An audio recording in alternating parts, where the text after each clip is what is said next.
Yeah, you can already see from the title that Barendregt's theory, we've heard the name Barendregt many times, and I think we share a bit the same motivation with Michael and Chun to really like formalize this big chunk of the theory of the n-type lambda calculus. So I want to start a bit with, I think, some inception of Barendregt's theory and why he developed the theory in the specific way that he did. And I think it's partially at least inspired by the partial recursive functions. That is a really natural and well-known model of computable functions. And let me tell you just that there is a very natural, and I think there's pretty much only one way to compare computable functions in the sense of partial recursive functions, to just consider the extensional preorders, so that you say that f is less than g if for any inputs either f is less defined and is not defined on this input, or it's defined and g is also defined and gives the same result. So this tells you that g is somehow an improvement of the function f. And so you can do the equality wherever they're undefined or defined in a similar way. And it's pretty clear that there is a minimum partial recursive functions, the one that is undefined everywhere. And then we move on to the lambda calculus, because partial recursive functions are really nice, but they do not look at how to compute. And so we can only have a preorder that will be extensional. But if we want in the lambda calculus to consider how to compute, there are a rich number of possible equivalences. There's a number of equivalences, even more preorders that you can consider, and they can be extensional or intensional. They really compare the syntactic structures of terms. And so, of course, these are really related models, the partial recursive functions and the lambda calculus, because, well, they both are this model of computable functions. And so if we look at, say, the embedding of partial recursive functions inside the lambda calculus, how will we represent this undefinedness that this is really natural, or like maybe a bit of a constant in the partial recursive functions? How can we show it in the lambda calculus? So it's supposed to represent a computation that never ends. So we have the perfect candidate, omega. The duplicator applies to itself that just completely rewrites in one step to itself. So it's really looping, never produces anything interesting. It's a loop, it's undefined. But OK, this is one example. How can we characterize, how can we know what is the equivalence class of these undefined, of this bottom? What is this minimum term that we're looking for, the term that is really, well, the minimum class of these terms that are undefined? And so there are several ideas. Maybe there is a first naive attempt that was studied by Barendregt and Wadsworth and many other people. That is, well, OK, it's diverging terms, terms that do not produce anything interesting. So it could be beta diverging terms. And it's a bit of a surprise, I guess, that it leads to an inconsistency. So in the same way as Michael said before, if you try to find an equation of theory that equates all beta diverging terms, you will get a theory that is inconsistent that equates all terms. And so this is not a theory that is interesting to study just because it equates everything. I won't tell you exactly why it's inconsistent. It's pretty easy to see. But maybe a symptom is that there are very different kinds of terms that are beta diverging. There is omega, of course, that just rewrites to itself infinitely over.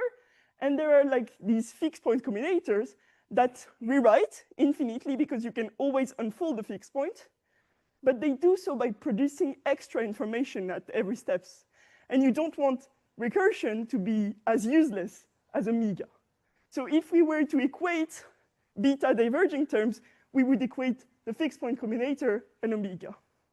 And so this seems like really weird. We don't want to equate these terms. And it will lead to an inconsistent theory. So there is another idea. Rather than looking at beta diverging terms, we might want to consider a restraint reduction, something a bit less powerful as the general beta. And the idea is head diverging terms. And this turns out to work well because the equational theory that identifies head diverging terms is still consistent. It does not equate all terms. And for my example, of course, so omega, the redex is always the topmost one. It's always a head redex. You can always reduce it. But for the fixed point combinator, in one step, you reduce to this head normal form, so like Michael described with this head variable f. And so you're stuck, and you don't keep unfolding the fixed points with the head reduction. And so this is really a standard notion in Barendregt's book. Head reduction is maybe the core notion of Barendregt's book, Barendregt's theory. It's really tied with solvability. I won't mention it too much, but it's really hidden behind all of these concepts. So yeah, to be really clear, this consistency is, again, just being not the total relation on lambda terms. And when I talk about equational theory, I mean an equivalence relation such that it is invariant under beta. So if two terms are beta related, they will be equated by the equational theory. And it is stable by context so that you can do this somehow compositionally. And so when you're trying to find a good basis for undefined terms, there is somehow a good criterion, which is, can we have so this notion of undefined terms, collapse them, consider the theory induced by collapsing them, and is it consistent or not? So this makes head diverging terms a good notion of undefined terms because we can collapse them consistently. And how do we show that we can actually collapse these head diverging terms is, well, there are several ways, but maybe one of the most well-known way, or well, the way that Barendregt does, is using the genericity lemma. So the genericity lemma is still about this undefinedness, and it says that, well, these undefined terms, they are really black holes for the evaluation procedure. If you start evaluating them, they are divergent, they are undefined, you will never get out of the black hole. So if you were in a bigger program that has an undefined subterms, and at some point you need to know the result of the undefined subterms, you know that you will be stuck in this black hole and you will never be able to get out. Your whole program will be diverging. Genericity somehow says this in a dual manner. It says that if a program were to terminate, but it had a black hole and undefined subterms, then it must have never entered the black hole. So it says that if in a program you have an undefined subterm and you can still reach a normal form by evaluating it, it means that it really didn't matter what you put in the black hole. You could have put anything else and it would still evaluate to the same normal form. So here I'm not exactly telling you what evaluation to consider, because you can actually both consider beta evaluation or head reduction. Head reduction would not be exactly the same normal form, but both statements hold. And so this means that the undefined subterms in terminating terms are somehow generic. They can be switched they can be switched for anything else if your program terminates. So so I have the same picture of the Barendregt's book, just because it's really central. And so the title is Barendregt's Theory of the Lambda-Calculus Refreshed and Formalized, the title of our paper. It's refreshed because we don't actually really use the proofs that are in the textbook, just because they're a bit heavy. And we also use Takahashi's proof a lot. She really worked on simplifying these. And we also use some of the normalization technique developed by my PhD advisor, Beniamino Accattoli. And we formalize them in the Abela proof assistant. So Abela is a proof assistant based on higher order abstract syntax. So it's really, really good to reason with binders. So there is no need to develop, say, De Bruijn indices, or I wouldn't say even it's that much nominal, but it's like built in. We have a quantifier to be able to talk about free variables, fresh variables. And it enables us to do like proofs that are really close to what's on paper. Most proofs just translate. But there is a bit of a difficulty to represent context in a good way, because Abella represents substitution, capture-free substitution really well, but contexts are not built in. We need to develop them. And I will tell you a bit about this. So yeah, I wanted to include the picture of this paper because I think it's really maybe a good criterion to see, or something to show you. This is the proof of genericity by Takahashi.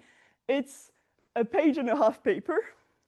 And so this is the core, I would say, of our formalization, maybe the end result, or one of the end results. And so we have this main lemma that it's the most difficult thing in the paper. And it's about 15 lines of text here, half a page. And in Abella, it turns out to be 90 lines and give or so 140 tactics.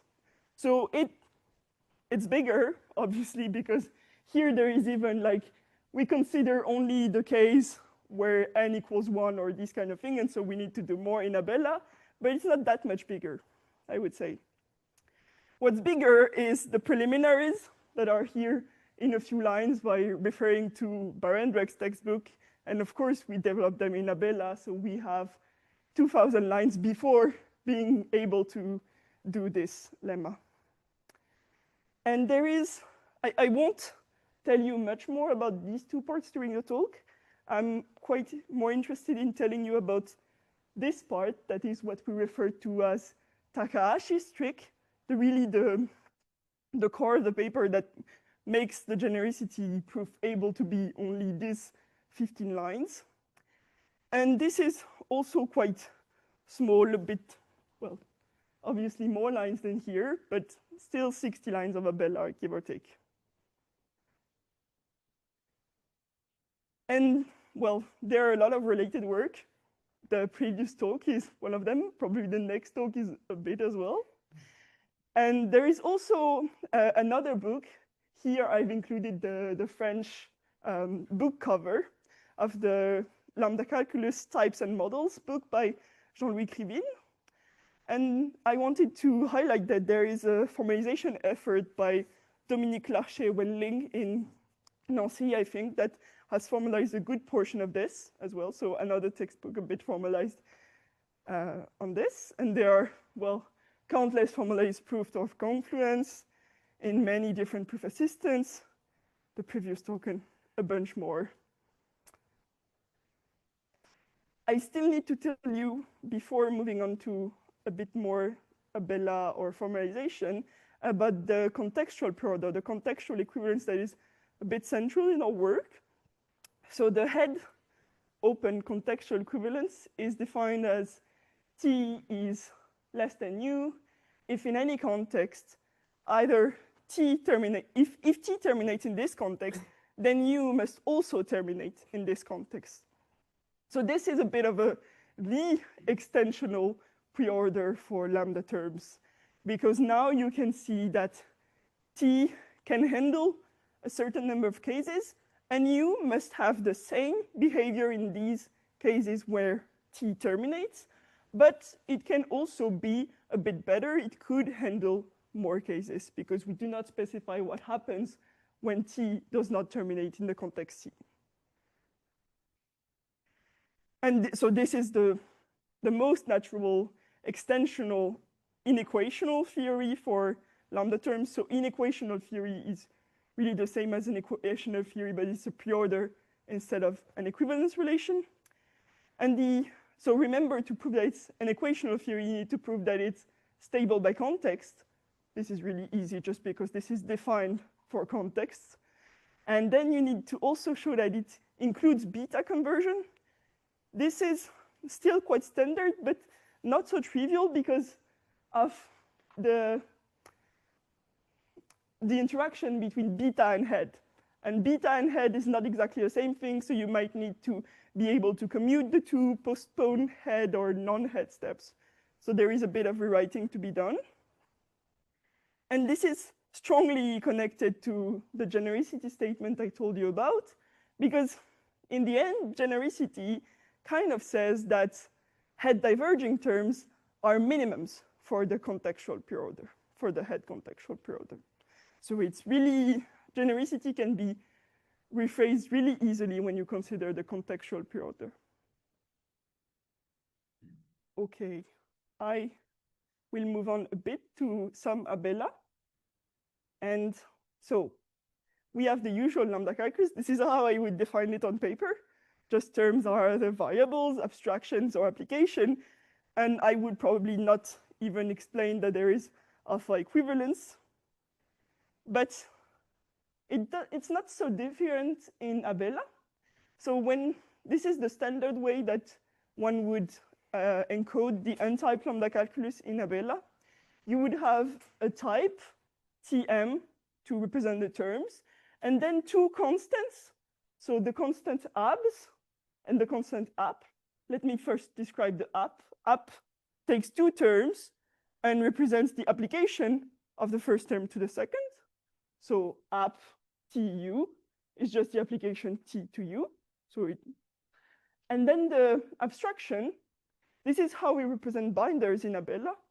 We have that the abstraction takes functions from term to terms and returns a term. So abs t, this is not of time term, it's a function from term to term. And then how we represent the body of the term is tx for a fresh variable x. So whenever we want to enter the body of an abstraction, we need to give it a name at the point where we're trying to enter it, which is a bit how you reason on paper. In fact, the lambda is kind of it's a binder, but it's a binder that you just parse by hand or by. And so these are the constants to represent abstraction and application, but in fact, how Abela is made is that it doesn't give you directly an induction principle to be able to reason on these terms, because there is an open world assumption that you could, whenever you want, add a new constant, let's say integers, if you want to add integers to the language. And so to be able to reason inductively on these terms, we have this predicate, is term, that takes as input, that's a predicate that holds whenever its argument is actually an inductively defined term. So this will be pretty much in any lemma or theorem, we will have the assumption that the terms we're considering are actually inductively defined terms. So what is a term? A variable. So nabla is a sort of for all quantifier, but it says a fresh variable. So it's for any fresh variable x, the variable x is a term.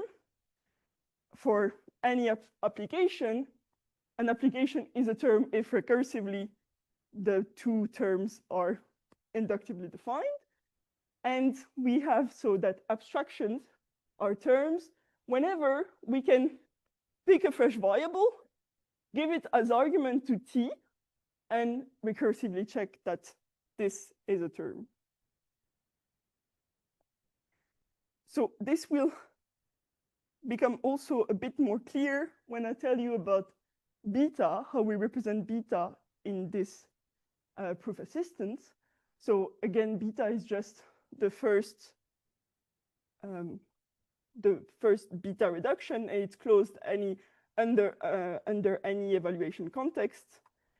And so the first rule in the Abela code here says that you can reduce an application of an abstraction to another term by just applying the term to the abstraction, because remember the abstraction is a function from term to term. So you could give it a fresh variable to inspect the body, but you can also give it a term and it will do the substitution automatically. So the substitution is built in and we have it for free, and there is not much to do here to be able to just do the beta reduction. Then we close it under context. So the head reduction, as we consider it, would pretty much be the same definition without the last line that enables you to reduce in an argument.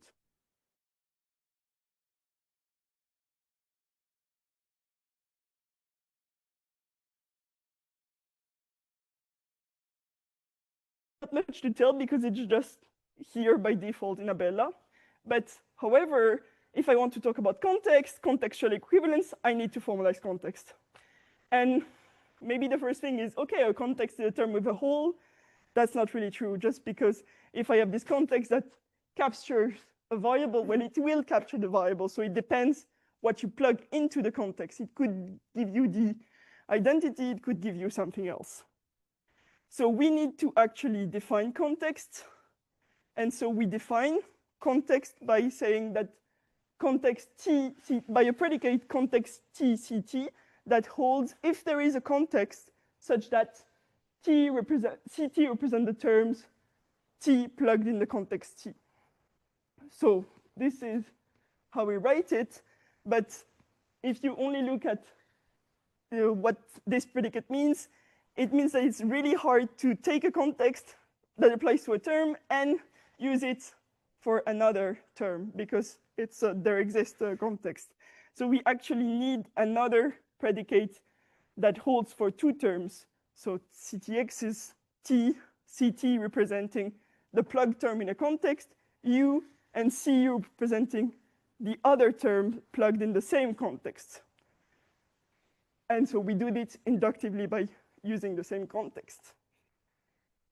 Then we can define the contextual preorder with this definition of context. We can show that it's stable by context, really easy, invariant their computation by rewriting techniques. And we can show that this has head diverging terms as minimums, which is the content of genericity. So genericity, the difficulty of genericity is, again, context. So already on paper, there is a lot of difficulty to be able to show genericity because of the context. And this is the trick of Takahashi, is to reduce context to substitutions. So it's really to be able to do this transformation from a context where you plug a term u, you want to be able to transform this into a term tc where you substitute a slight variation of u, uc. And so we're able to formalize Takahashi's trick and a bit modernize it or really make it completely independent of the proof of genericity.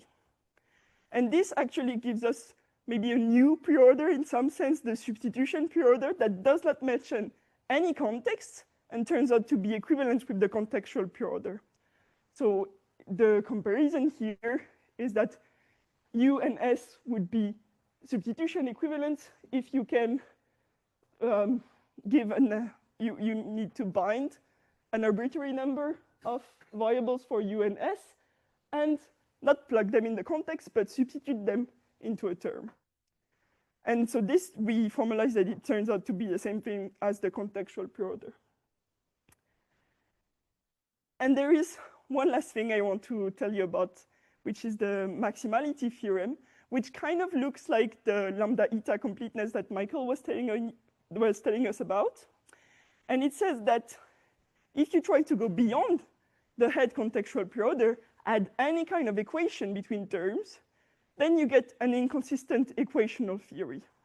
So this means that somehow the head contextual preorder is the largest sensible theory to study. If you try to add anything, it won't be consistent. So it's the most things you can equate. And I won't give much details about the proofs, but the thing that we kind of realized is that all the proofs we know, they start by, okay, so we have this theory where we have one extra equation, which doesn't hold for the contextual preorder. So there must be a context such that it separates the two terms. And then we build something out of this context, and we show that it's inconsistent, that it equates everything.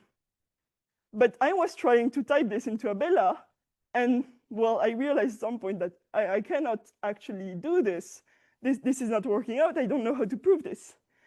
And in general, it's not valid in intuitionistic logic that if not for all of some property, then there exists a witness that I can build to show that the property doesn't hold. And this is especially true because saying that something is head normalizing is not computable. So it's just, I don't think it's generally doable. I don't exactly know how to turn contextual equivalence in a sort of constructive variant. So this is it. We've had this very small subset that is a bit complementary to Michael's and Shun's subset of the Barendregt book, Formalized. And there are many rewriting theorems that are hidden from this presentation that we formalized. I would say that our proofs are mostly easy because we used many refreshed results or refreshed proof techniques. We're relying on rewriting results, and they are pretty faithful to the pen and paper ones. The context was tricky to formulate, but the proofs are pretty much the same. And as future work, we have this question of constructive contextual equivalence, inequivalence. I've worked a bit on the call by value Lambda-Calculus and trying to have the same result as the ones developed by Barendregt.